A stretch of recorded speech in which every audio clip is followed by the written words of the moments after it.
What do you think stress looks like in real life for physicians when they stay in survival mode too long? The quiet quitting things, people who start isolating, people who used to have their office door open and now it's closed, people who start showing up late. It's those very subtle things. You're listening to Solving for Joy.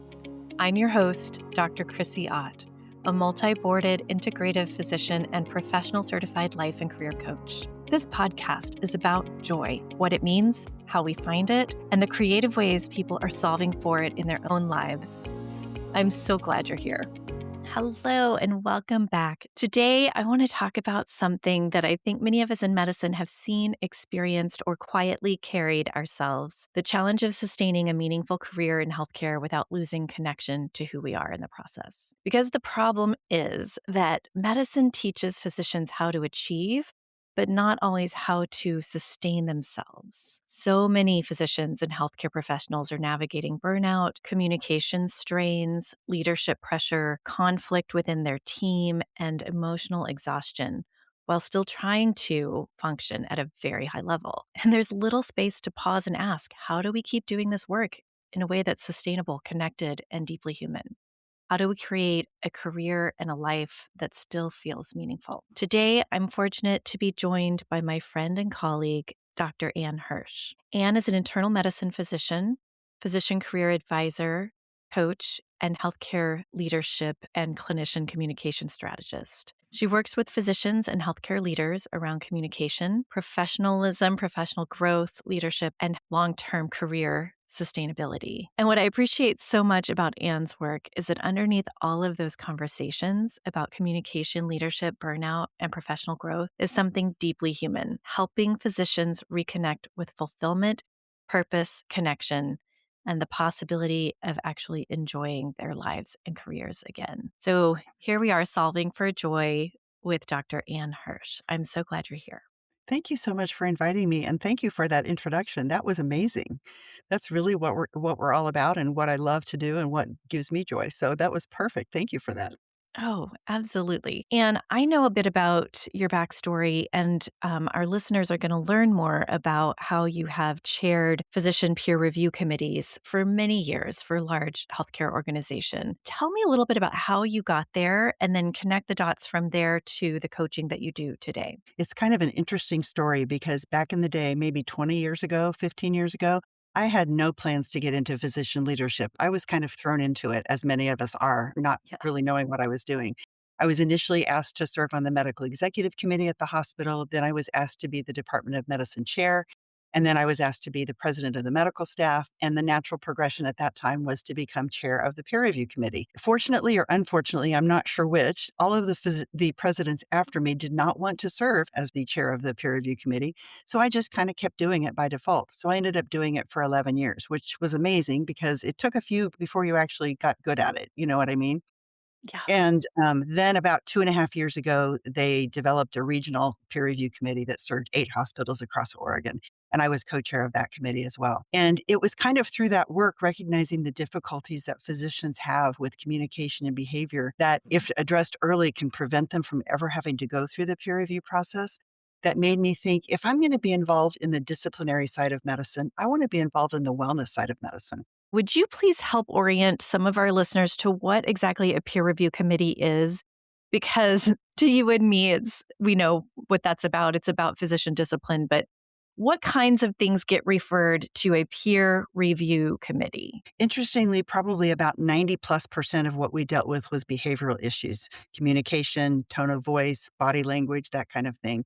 And it was often a perception. The physician had no intention of saying what was ultimately thought to be said or in the way that they thought it was said. And there was a complaint surfaced, and that's how we get involved in peer review. About 10% or less are actually related to competency issues. So typically, it might be a nurse or someone else at the hospital who makes a complaint about, maybe they felt dismissed by a physician, or the physician didn't explain what they were doing, or they had a tone, or they didn't get back to them in a timely fashion. Whatever it might be. Some of the complaints are fairly minimal, and some of them actually surface systemic issues at the hospital that we've been able to address, which is very rewarding when you can find the Swiss cheese holes and be able to actually address those and make a difference for all the physicians. So complaint driven, largely intent versus impact, and often about communication, be it Correct. verbal or nonverbal communication cues. So that makes sense to me how you would become very attuned to helping people with their communication. It became a passion of mine actually to help people prevent ever having to go before the peer review committee and hopefully address those issues before complaints Oh, yeah. surfaced. Because as I said, perception is what it's all about. And so many people don't understand how they're being perceived until they actually can see it from the other side. It's the equivalent of being called into the principal's office, Absolutely. That's a very right? good analogy. Absolutely. I don't want to overgeneralize amongst physicians, but largely there are so many of us high achievers that we colored inside the lines a lot. We may have colored Mhm. outside the lines a little bit too, but many of us are conditioned rule followers and would be absolutely appalled, really like have our identities threatened by being called in front of a review committee that feels like being in trouble. I Mhm. imagine it would carry the weight of emotional devastation or the opposite, emotional reflection of defensiveness and rage. I'm sure you've seen the whole gamut of dysregulated emotional response to this process. Absolutely. I think the majority of people are honestly appalled that they were perceived in the way that was, described in the complaint. Mhm. There are a few who are very defensive and say, well, that's their problem. But that's not the majority of us. You're absolutely right. We're all typically very much rule followers and we want to be perceived well and we want to be liked and we want our patients to like us and we want to do the right thing. We don't get up in the morning Yeah. wanting to harm a patient or have a bad interaction with somebody at the hospital. It's not our And intent. if I were to be called in front of a peer review committee, I imagine that my nervous system would perceive that as like a DEFCON 5 existential threat. Like I would be catastrophizing about losing my license, about having to report this on every request for privileges. How true is that concern? Most of the time, the complaints get dismissed with a simple either we look at the complaint and go, that's nothing we even need to talk about, or we do a brief investigation and find out that the physician was not at fault. And many of them just result in just we call it kind of a coffee communication. We have a coffee conversation with somebody and just kind of let them know, hey, this is how you were perceived. And just that alone is usually enough to take care of the problem. I think there have been very, very few issues that have ever led to the point of somebody needing to disclose that on their, recredentialing form. That's very rare. That doesn't happen often, but it typically is the folks who come up before the committee repeatedly over the years, and that's when that happens. How did we get here? How did we get to a place where physicians who are functioning at such a high level are carrying this level of stress, disconnection, or whatever the preceding factors are that lead us to careless communication or being perceived in this way? I think it's multifactorial, but I think for many of us, we do want to do the right thing and we are trying to do best thing for our patients. And when that happens and we get stressed because of either an acute situation, an emergency, a crisis, or something, multiple things happening at once, I think that's when our kind of bad side, quote unquote, tends to show up. And that's when we say things maybe in a tone or with body language that isn't perceived well. And it's not because we are purposely trying to be that person. It's just Yeah. our natural way of, responding to these kinds of situations. Yes, just reverting to basic understanding of neuroscience, we flip our lid, right? Our prefrontal cortex goes offline and our lizard brain takes over and we are under threat of attack and we lash out or we do something that is otherwise just unskillful, where our awareness level and our skill level is low, but our emotional temperature can be high. So we often get to that point when our allostatic load has been too high. That means the general stress we're holding on a day to day is then topped off with something that's outside our actual capacity. And we don't have reserve because why? Because medicine is set up to not leave us with any reserve, correct? Correct, and to not support us, and I think it's all the outside things, once you've done 15 phone calls that are related to somebody, drug seeking, or, you've had the 15th prior authorization for the day, or you've had something be denied again and again and again. It's not that we're bad people, it's just that we're human, and those things show up when we get frustrated because we want the best for our patients, and Yeah. we're doing our hardest to make that happen, and sometimes the system just doesn't wanna cooperate with us. And I think that's where a Yeah. lot of it comes from. Yeah. And, we've got the macro environment of healthcare in the US. We've also got the micro environment of whatever is going on in your organization, in your department, on your specific team. And the variations of that are infinite as well, I'm sure. I completely agree, and, I think back in the day when you and I trained, I'm a little older than you, but, back in the day, we trained as individuals. We Yeah. were meant to do things individually, and we made decisions that were basically, "The buck stops here." Now, people are being trained in teams, and it's a very much team approach with the pharmacist and the nurse and the physical therapist and whoever else involved in that patient's care, and I think it's a great system. It's just that some of the older physicians, my generation, weren't trained in that. And I think it's hard to kind of make that change if we're not used to that and if we didn't train in that setting. So I don't know if you've had that same experience. Yeah. As part of my work at the Child Center, I lead an interdisciplinary team meeting every other Thursday.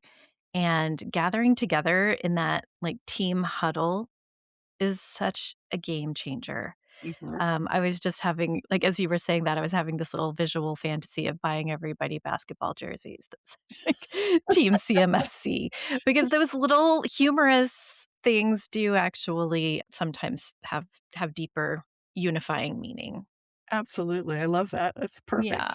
yeah. What do you think stress looks like in real life for physicians when they stay in survival mode too long? Well, what I see is the quiet quitting things.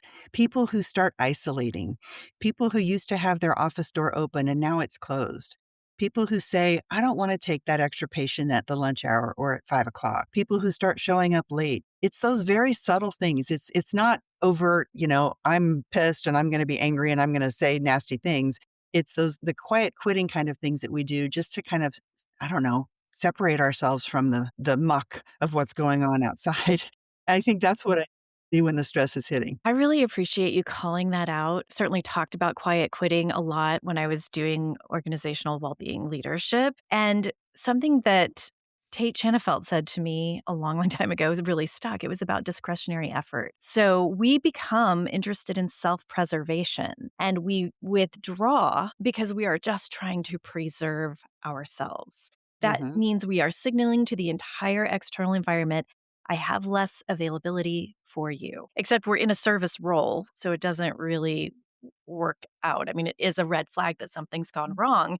And Right. often the difference in good medicine and great medicine is, does your physician or clinician have the discretionary effort to go the extra mile to figure out your diagnosis or to work through that prior authorization or to connect to that individual referral that you need? Agreed. Discretionary effort is like the most important thing between adequate and functional, you know? Absolutely. And sometimes at the end of the day, you just don't have it. It's just not there. And I forgot to mention earlier, the other ways it shows up is with those increased arguments with your partner at home or with your Mhm, kids or not wanting to be mhm. there for your kids. It's that kind of just isolation and just needing to preserve yourself. And Yeah. it's just so distressing to hear and think about that when we are in a giving profession to see that happening. It's just very distressing. Ooh, that makes me, like, emotional to think about it because I've experienced it both as a professional and as a mom and a spouse, that when I am in survival mode, truly, like, I am much more likely to spend too much time in front of Netflix. I am withdrawing. It's the equivalent of shutting my office door and just, like, not signing up for committees and certainly not signing up for, whatever extra thing is being asked. Not saying that we should. I don't have a stance that signing up for more is better. I don't. But just to notice when it flows because you have the bandwidth to say, yeah, sometimes I will do the extra thing. Absolutely. I completely agree with that. I think the equivalent of scrolling on your phone on social media. You can spend hours doing that very mindlessly. And I'm not saying that's a bad thing necessarily, because sometimes we do just need to get out of it. But yeah, it can go to the excess and then we lose time with our families. And, the people that we care about the most and love the most are the ones that get the dregs of what's left at the end of the day. And that's just Yeah. sad. How do you think awareness and shame might intersect when somebody is, kind of swirling around this zone? I think awareness is probably the most important thing because once you have that awareness, that's when you recognize kind of how you've been being. And that's when shame comes to play. And that's not what it's about. And certainly, like in peer review, we didn't mean to shame anyone or let anyone feel that way. But I know sometimes when people are called out and they have that awareness, that's when shame shows up. And so we actually referred a lot of people to our peer support providers as well. And, Mhm. just to have somebody to talk to that's trained, that knows how to do this sort of thing and provide that support because it is a shaming thing when somebody calls you out on your behavior. Again, not meant to be, but I understand it. What do you think physicians and people who coach physicians need to understand most about what the physicians are carrying underneath the surface? I think there are so many things that we carry that we try to keep all the balls in the air, juggling all of them and not let anyone drop. That I think sometimes when that comes to be too much for us, we don't really know which ball to drop and we don't know what to do to take care of ourselves in that process. I think with me, with my coaching clients, what I've seen mostly is people not having boundaries, or when they do, and this Mhm. was my experience, I had boundaries and I was the one who broke them. It Mm, was ridiculous, and I really had mhm. to learn you can't do that. You need to set the boundaries and keep them. So I Yeah. think boundaries are one, and the other is not seeing our own blind spots, and I think that's where, as a coach, I feel like I've been able to have the most impact because you and I both know it's easy to diagnose someone else. We can't see it for ourselves, and I Mhm. think sometimes just having someone call out our blind spots and maybe ask a deep, resounding question that we kind of can go deeper and figure out what is really underneath all of that. That's where the joy comes from in terms of helping somebody find their blind spots. It's very helpful. It is so rewarding to see those neurons firing and connecting. I often will say to clients, you won't ever unknow this. Like you now know it, and that makes all the difference. Like you will never go back to the pre state of not knowing this. You may forget it from time to time, but there will be part of you that always, always has this in mind. And isn't that rewarding as a It's coach? I mean, beautiful. it's amazing, yes, Yeah, it is a source of great meaning, alignment, and delight for me. absolutely. Joy as well, I agree. So, when people develop awareness, especially awareness of their blind spots, and shame is not the desired outcome, where and how do you help facilitate awareness that does not come connected with shame? I actually try to go to people's values because I think if you go back to what your values are and what's really important to you, sometimes I think that gets lost in the translation with what we Hmm. do and it Hmm. gets buried underneath all the things we have to do. And so I Hmm. think sometimes just going back to what's really important to you and does this current work that you're doing align with that? If it doesn't, let's see how we can redesign things so that it can and so that it does so you don't have that because the last thing we want to do is feel shame and guilt and all of the things that don't serve us. And I think sometimes just going down that path seems to help. I couldn't agree more. Connecting people with their values is such a rewarding practice. Really helps people move toward, a sustainable narrative of their life that makes sense to them in a really intentional way from a more metacognitive perspective. Absolutely. If we were just talking about Jane or John Doe physician right now, Mhm. who are kind of curious about this topic, but haven't really landed in the awareness of the fact that they are burned out or burning out or violating their own boundaries. Do you have a favorite tool that you direct people to kind of see where they are on a burnout scale? I use the Maslow inventory for burnout. I certainly feel that that's helpful.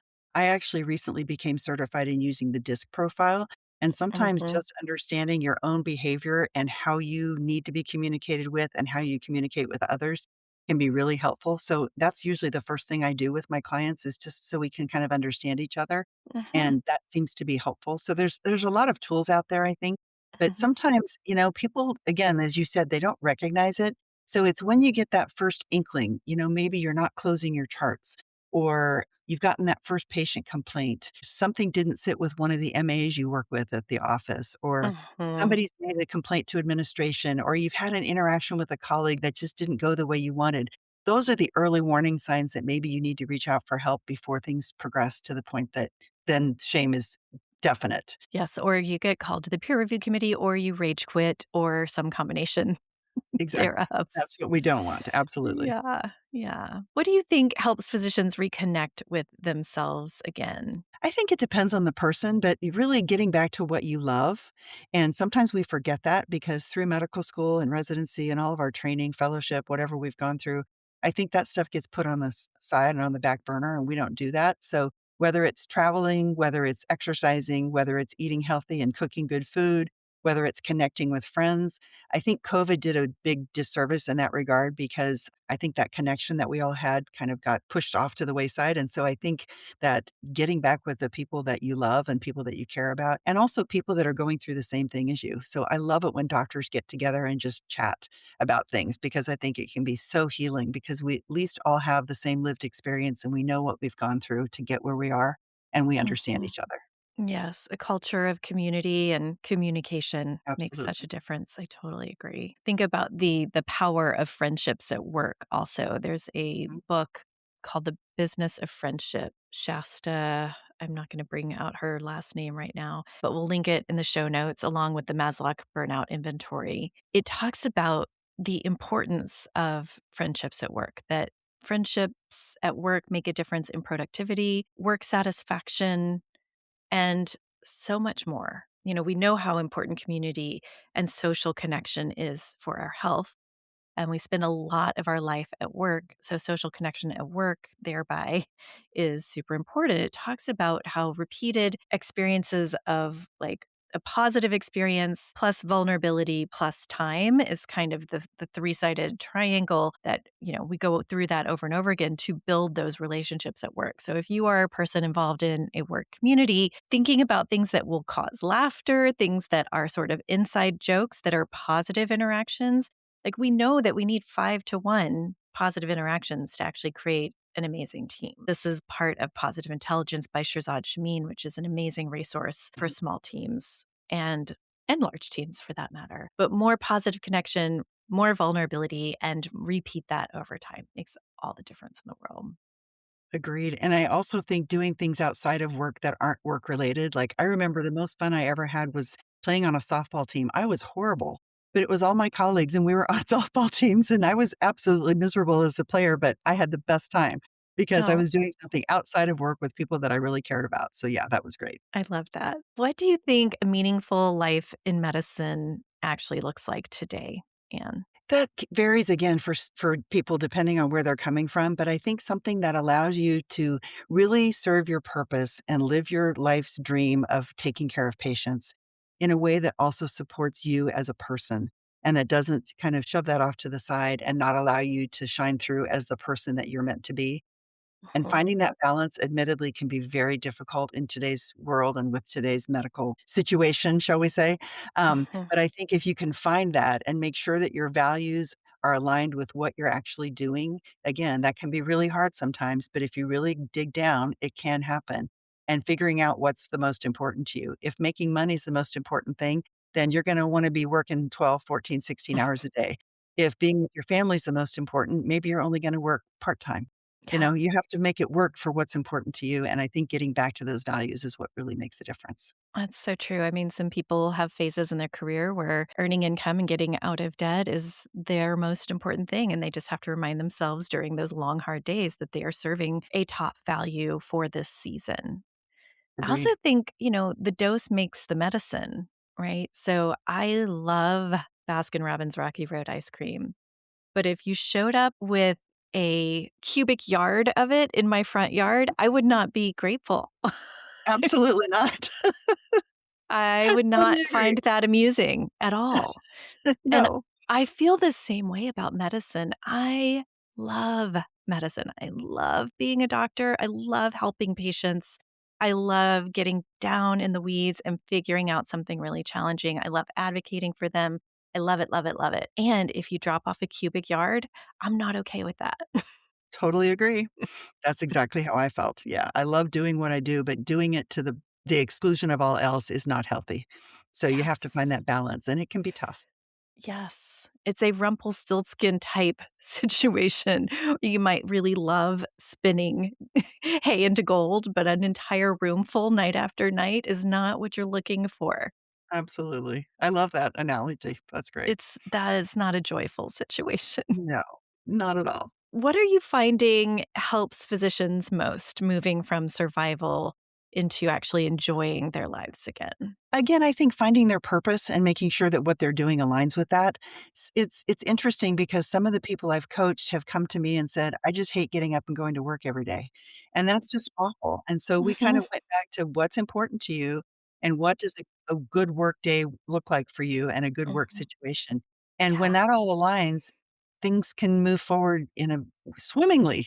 It can be Mhm. perfect and wonderful. But when those aren't aligned, it's just like a slog to go to work every day, and it Yeah. just broke my heart to hear, the people that have said that to me say that to me, but we were able to work through that and get to the point that we figured out a way to make it work for them, and again, it varies for different people as to what that is, but finding that value and making sure it aligns with what you're doing with that purpose. I think what I hear underneath that is that coaching actually helps them. Like having a Absolutely. blind spot spotter and somebody who has done this work before, bringing you back to values and helping you, the physician, the clinician, to align intentionally with your own intended trajectory to either, expand or reduce work in alignment with what matters most to you. 100% agree with that. I think coaching can be so helpful for that. And sometimes, honestly, just to talk. We don't tend to reach out to people that understand what we're going through or what we've been through Mhm, because it feels like weakness to us. And we mhm, certainly aren't going to reach out to a therapist, mhm. although I certainly encourage people to do that. It does not impact your ability to get recredentialed. Yeah, Coaching is just sometimes a way for people to just have a place to talk about all the things, you mhm. know?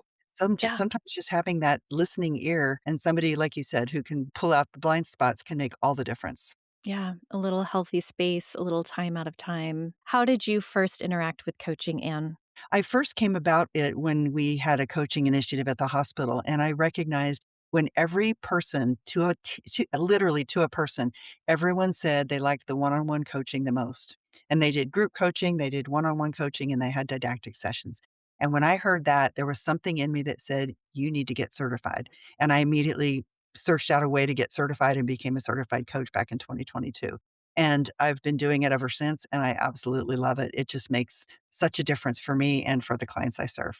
Ah, that just makes me beam with pride because it's one of the ripples, one of hundreds of ripples that came from this physician coaching initiative where we, as well-being leadership folks, myself and Trish James, got 300 medical staff through a 12-week coaching program. And it had all of those components as you listed. And I just had somebody come up to me at a med staff event last weekend who I hadn't met in real life before, who said, I just want you to know it's been, 5 years since I went through your coaching initiative and I use it every day. And now I'm stepping into this leadership role at my practice and I use it every day and ripples, ripples, and more Absolutely. ripples. And that's why am so moved to take care of physician coaches and the physician coach community because every single one of us is an epicenter of that many more ripples. And then each clinician that we impact impacts everyone on their team and every single patient that they interact with differently, with healthier boundaries, with cleaner communication, with more self awareness, with more self trust than they would have before. And I just think Agreed. that this is the way. Agreed. I love the ripple effect. And I always think anytime you help one clinician, you help all the patients that they serve and their families. Thousands of people. Yeah, exactly. I've heard more than one physician come back to me and say, "Oh my gosh, this helped me at home. I couldn't believe it." So that's so rewarding as well.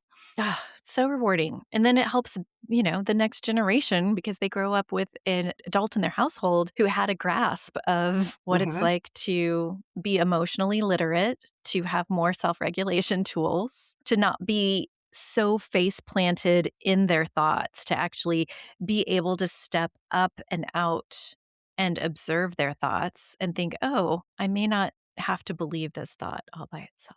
And that's hard to do at first, I definitely will say, because those negative thoughts come right up, no question, but when you actually can see that and realize you do have a choice and you can make a difference, and I remember that happening for me the very first time, and it was a shocking difference in how my day went, and it was so reaffirming that I'm in the right place. So reaffirming. I often encourage my adult learning physician clients, especially, that we're doing this adult learner theory, right? We're going from unconscious incompetence toward unconscious competence. And in between, we move from not knowing what we don't know to realizing, oh, there's some stuff I'm not knowing and not doing.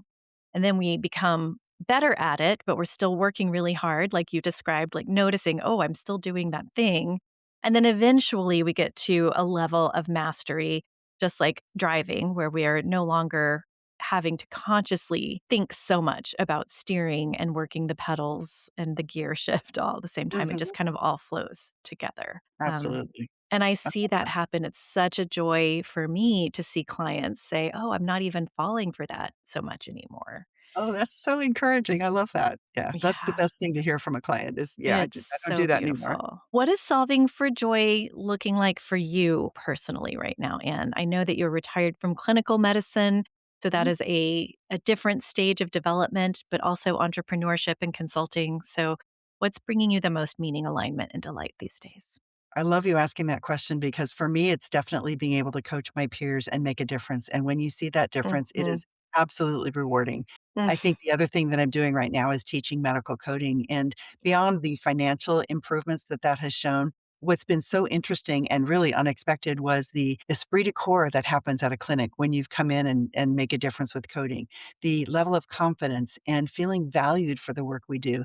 That's really important when sometimes your day goes horribly and, we may see 20 patients in a day and we did great for 19 of them. And that one that we didn't quite know what was wrong with, that's the one that we're going to remember. And so Yeah, just being able to make a difference in that regard with the medical coding and with coaching, just that brings me joy. And it is the most fulfilling thing I've done since patient care, which also gave me great joy. that's amazing. What do Yes. you hope physicians will remember about themselves? Remember that you are a full person just as you are. You don't need to prove yourself to anyone. You don't need to do that next thing to prove that you're better than the next person or that you can do something that you didn't think you could do. You're enough just as you are, and you're good enough. And that's all you need to remember. That's an amazing place to land. I think we should be playing the Knuff outro on the way Let's do it.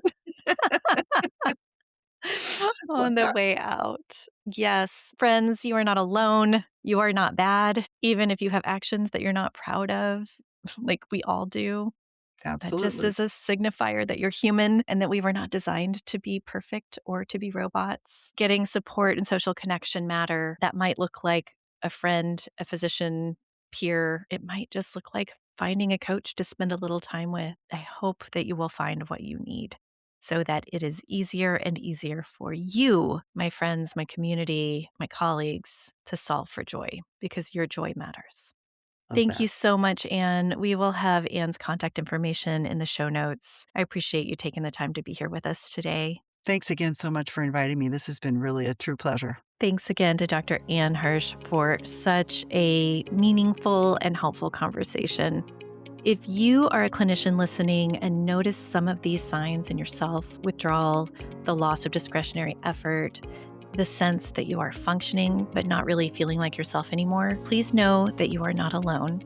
Sometimes what we need is a little space, a little support, and a chance to see what's been hard to see on our own. Individual coaching can offer that space, a place to reconnect with your own values, understand your blind spots, and find a more sustainable way forward in medicine and in life, perhaps a more creative way forward. If that sounds like something you need, I would love to support you, and you can find more information about individual coaching in the show notes. And if you're a physician coach or a coach that supports clinicians, and you are needing community support in your own blind spot spotting, you are invited to check out the Physician Coaching Collective. It's a professional home, a space for connection, reflection, visibility, and growth alongside other physician coaches doing this meaningful work. And if you are looking for an even deeper in-person experience, the Physician Coaching Summit is a beautiful place to gather, learn, and reconnect with the heart of this work. You can find information about that at thephysiciancoachingsummit.com. Early bird pricing expires at the end of May, so please check that out sooner rather than later, and you'll find more information about it in the show notes, as always. And as you know, I am a doctor, but not your doctor. Nothing in this episode should be considered medical advice. Please reach out to your own trusted clinicians for personal medical support, including behavioral health support. Listeners, wherever you are today, I hope this conversation reminds you that support matters, connection matters, and joy is still possible, even in the midst of hard and meaningful work. We'll see you next time on Solving for Joy.